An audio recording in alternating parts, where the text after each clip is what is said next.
السلام علیکم ورحمۃ اللہ وبرکاتہ۔ قال النبی صلی اللہ علیہ وسلم انا خاتم النبیین لا نبی بعدی۔ النصیحہ قرآن و سنت اکیڈمی کی طرف سے آن لائن ختم نبوت کورس کی 19ویں نشست ہے۔ محترم سامعین، گزشتہ نشستوں میں ہم نے جھوٹے مدعیان نبوت یعنی اسود عنسی، مسیلمہ کذاب، طلحہ اسدی، حارث دمشقی، مغیرہ بن سعید عجلی، بیان بن سمعان، ان کے مختصر احوال اور ان کے انجام کا تذکرہ کیا تھا۔ آج بھی نبوت کے جو دو جھوٹے مدعی اور ان کے انجام کا تذکرہ کریں گے تاکہ پتہ چل سکے کہ حضور خاتم النبیین صلی اللہ علیہ وسلم کے بعد نبوت کا دعویٰ کر دینا یہ کوئی چھوٹا موٹا جرم نہیں بلکہ گھناؤنا اقدام ہے۔ نمبر 1، صالح بن طریف۔ جی ہاں، صالح بن طریف، اس نے سن 127 ہجری میں نبوت کا دعویٰ کیا۔ یہ شخص اصل میں ایک یہودی تھا۔ اندلس میں اس کی نشو و نما اور پرورش ہوئی۔ جادو کا علم سیکھنے کے بعد یہ وہاں سے چلا اور مغرب اقصیٰ کے ساحلی سمندر پر موجود وحشی قبائل کو دیکھا جو بالکل جاہل اور سراپا وحشی تھے۔ چنانچہ اس نے انہی میں سکونت اختیار کی، ان کی زبان سیکھی اور اپنے جادو کے شعبدے دکھا کر ان کو اپنے تابع اور مطیع کر لیا اور ان پر حکومت کرنے لگا۔ تھوڑے ہی عرصے میں صالح کی حکومت کو وہ عروج اور ترقی ملی کہ اس زمانے کے کسی بھی حکمران میں ان سے مقابلہ کرنے کی ہمت نہ رہی۔ چنانچہ صالح بن طریف کہتا تھا کہ رسول اللہ صلی اللہ علیہ وسلم کی طرح مجھ پر بھی قرآن نازل ہوتا ہے۔ چنانچہ اس نے جو قرآن پیش کیا اس میں کل 80 صورتیں تھیں، جن میں ایک سورۃ الغرائب الدنیا کے نام سے بھی تھی، یعنی اس میں کائنات کے رازوں کا علم تھا، اور اس کے ماننے والے، اس کے پیروکار، ان کے لیے نماز میں اسی صورت کا پڑھنا فرض تھا، اور اسی صورت کے اندر حلال اور حرام کے احکامات کا بھی اس نے ذکر کیا تھا۔ محترم سامعین، اس جھوٹے نبی نے ایک نئی شریعت بھی تیار کی جس کی چند باتیں یہ ہیں۔ نمبر 1، رمضان کے روزے رمضان کے بجائے رجب میں رکھنے کا حکم دیا کہ یہ رمضان میں روزے نہ رکھے ہیں بلکہ رجب میں روزے رکھنے کا حکم دیا۔ نمبر 2، نمازیں 10 وقت کی فرض کر دی، 5 کی بجائے 10 کر دی۔ نمبر 3، 21 محرم کے دن ہر شخص پر قربانی واجب قرار دے دی کہ چاہے وہ امیر ہو یا غریب، قربانی اس پر واجب ہے۔ نمبر 4، غسل جنابت بالکل ختم کر دیا، یعنی شادی شدہ مرد و عورت پر غسل جنابت فرض نہیں تھا، البتہ زنا کرنے والے مرد و عورت پر غسل جنابت فرض تھا۔ نمبر 5، نماز فقط اشاروں سے پڑھتے تھے، البتہ آخری رکعت میں 5 سجدے کر لیا کرتے تھے۔ نمبر 6، نکاح اور بیاہ میں تعداد کی کوئی قید نہیں تھی، یعنی کوئی بھی شخص جتنی مرضی تعداد میں عورتوں سے نکاح کرنا چاہے کر سکتا ہے۔ نمبر 7، مرغی کا ذبح کرنا اور اس کا کھانا حرام قرار دے دیا، اور حکم تھا کہ جو کوئی مرغی ذبح کرے یا اس کا گوشت کھا لے وہ بطور جرمانہ کے غلام آزاد کرے۔ اس کے علاوہ اور واہیات قسم کے غیر فطری احکام تھے جو اس نے اپنی شریعت بنا کر پیش کیے۔ چنانچہ یہ شخص صالح بن طریف جو کہ مدعی نبوت تھا، 47 سال تک دعوی نبوت کے ساتھ اپنی قوم یعنی وحشی قبائل کے اندر ان کے امور و معاملات کا نگران اور کفیل رہا۔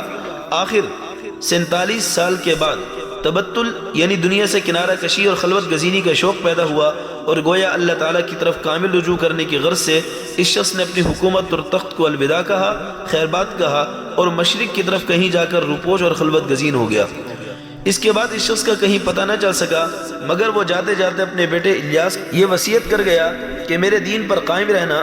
چنانچہ الیاس بن صالح اپنے باپ کی وصیت کے مطابق اس کی تمام کفریات پر عمل کرتا رہا، حتیٰ کہ 50 سال حکومت کی، یعنی اس کے بیٹے نے بھی 50 سال حکومت کی، اور 50 سال حکومت کرنے کے بعد 224 ہجری میں وہ بھی مر گیا۔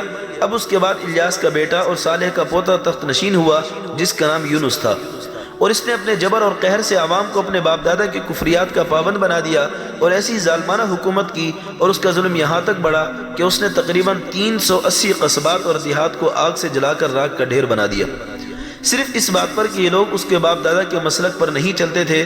آخر 44 سال ظالمانہ حکومت کر کے 268 ہجری میں یہ شخص بھی مر گیا۔ اس کے بعد مختلف جانشین اس کے آتے رہے، اپنی ظالمانہ حکومت کے ساتھ ساتھ نبوت کے دعوے بھی کرتے رہے۔ بالآخر سن 491 ہجری میں جا کر المرابطون نے ان کے ساتھ مقابلہ کر کے ان کی نبوت کا شیرازہ بکھیر دیا اور ان کی جعلی نبوت کے نظام کو جڑ سے اکھاڑ پھینکا، اور اس کے بعد اہل سنت والجماعت کی حکومت وہاں پر قائم ہو گئی۔ تو صالح بن طریف کی جعلی نبوت تقریباً 350 سال چلی، اور اس کے جانشین بھی آتے رہے، نبوت کے دعوے کرتے رہے۔ بالآخر امت مسلمہ کے نوجوانوں اور مضبوط ایمان والوں کے ہاتھوں اس کی خانہ ساز نبوت کا مکمل خاتمہ ہوا، اور یوں ایک بار پھر وقت نے ثابت کر دیا کہ تاج و تخت ختم نبوت ہمیشہ کے لیے باقی رہے گا۔ حضور صلی اللہ علیہ وسلم کی ختم نبوت قیامت کی صبح تک باقی رہے گی۔ جو بھی کوئی ختم نبوت پر حملہ کرنے کی کوشش کرے گا بالآخر ناکام اور نامراد ہو کر واپس لوٹے گا۔ نمبر 2، بہا فرید زوزانی، نیشا پوری۔ جی ہاں، بہا فرید زوزانی نامی شخص ضلع نیشا پور کے قریب سیروان نامی قصبے میں ظاہر ہوا اور نبوت اور وحی کا دعویٰ کیا۔ چنانچہ یہ شخص زوزان سے چین کی طرف گیا اور وہاں 7 سال تک قیام کیا۔ جب یہ واپس لوٹا تو چینی تحائف کے ساتھ ساتھ سبز رنگ کی ایک نہایت باریک قمیض بھی ساتھ لے کر آیا، اور بہا فرید نے اس قمیض سے معجزے کا کام لینا چاہا۔ چنانچہ جب یہ چین سے واپس آیا تو رات کے وقت یہ اپنے وطن پہنچا، کسی سے ملاقات کیے بغیر رات کی تاریکی میں سیدھا بت خانے کا رخ کیا اور مندر پر چڑھ کر بیٹھ گیا۔ جب صبح کے وقت پجاریوں کی آمد و رفت شروع ہوئی تو آہستہ آہستہ لوگوں کے سامنے نیچے اترنا شروع کیا۔ لوگ یہ دیکھ کر حیران رہ گئے کہ 7 سال غائب رہنے والا شخص اب یہ بلندی کی طرف سے کس طرح آ رہا ہے۔ لوگ بہت زیادہ تعجب میں پڑ گئے تو ان کو تعجب میں دیکھ کر کہنے لگا کہ حیرانگی کی کوئی بات نہیں، حقیقت یہ کہ خداوند عالم نے مجھے آسمان پر بلایا تھا۔ میں برابر 7 سال تک آسمانوں کی سیر و سیاحت میں مصروف رہا، وہاں مجھے جنت اور دوزخ کی سیر کرائی گئی۔ آخر رب پروردگار نے مجھے شرف نبوت سے سرفراز فرمایا اور یہ قمیض پہنا کر زمین میں اترنے کا حکم دیا۔ چنانچہ میں ابھی آسمان سے اتر رہا ہوں، اور کہنے لگا غور سے دیکھو کہ یہ جو باریک قمیض میں نے پہنی ہوئی ہے، کہیں دنیا میں بھی ایسا باریک اور نفیس کپڑا مل سکتا ہے؟ لوگ اس قمیض کو دیکھ کر حیران رہ گئے۔ غرض آسمان سے اترنے کے بعد معجزہ اور خلوت پر یقین کر کے ہزاروں لوگ جو مجوسی تھے اس کے پیروکار بن گئے اور اس کی نبوت کے جال کے اندر پھنس گئے۔ اس بہا فرید زوزانی نامی شخص نے طرح طرح کی خرافات جاری کر دی۔ اس نے اپنی امت پر 7 نمازیں فرض کی، یعنی پہلی اللہ تعالیٰ کی تعریف کے لیے، دوسری آسمان کی پیدائش کے متعلق، تیسری حیوانات کے متعلق۔ مختلف قسم کی نمازیں اس نے فرض کیں، اور ساتھ یہ بھی حکم دیا کہ آفتاب کو بھی سجدہ کیا جائے، اور یہ بھی حکم دیا کہ استقبال قبلہ کوئی ضروری نہیں، بلکہ جس طرف سورج موجود ہو اسی طرف منہ کر کے نماز ادا کر لیں۔ الغرض اس کی نبوت کا دعویٰ بڑھتا رہا۔ جب ابو مسلم خراسانی نیشا پور آیا اور مسلمانوں اور مجوسیوں کا ایک وفد اس کے پاس پہنچا اور شکایت کی کہ بہا فرید نامی شخص نے دین اسلام کو بہت زیادہ تباہ کر کے رکھ دیا ہے، چنانچہ ابو مسلم نے عبداللہ بن شعبہ کو اس کے حاضر کرنے کا حکم دیا، اور بہا فرید کو معلوم ہو چکا تھا کہ اس کی گرفتاری کا حکم ہو چکا ہے۔ چنانچہ فوراً نیشا پور سے بھاگ نکلا۔ عبداللہ بن شعبہ نے بھی اس کا تعاقب جاری رکھا، اور بالآخر اس کا تعاقب کرتے کرتے جبل بادغیس پر جا کر اس کو پکڑ لیا اور گرفتار کر کے ابو مسلم کے سامنے حاضر کر دیا۔ ابو مسلم نے اس کو دیکھتے ہی خنجر مارا اور اس کے گلے کو کاٹ کر اس کے سر کو کاٹ دیا، اور اس کی نبوت کا ہمیشہ ہمیشہ کے لیے خاتمہ کر دیا، اور جو اس کو پیروکار تھے وہ بھی ڈر کر کہیں بھاگ نکلے۔ اس طریقے سے اس جھوٹے نبی کا خاتمہ ہوا۔ محترم سامعین، یہ مختصر ترین قصہ ہم نے پیش کیا ہے۔ آئندہ نشست میں بھی ایک نبوت کے جھوٹے دعوے دار اسحاق اخرس اور بالآخر اس کے انجام کا بھی ذکر کیا جائے گا۔ دعا ہے اللہ رب العزت ہمیں عقیدہ ختم نبوت کو سمجھنے اور اس کو پھیلانے کی توفیق عطا فرمائے۔ السلام علیکم ورحمۃ اللہ وبرکاتہ۔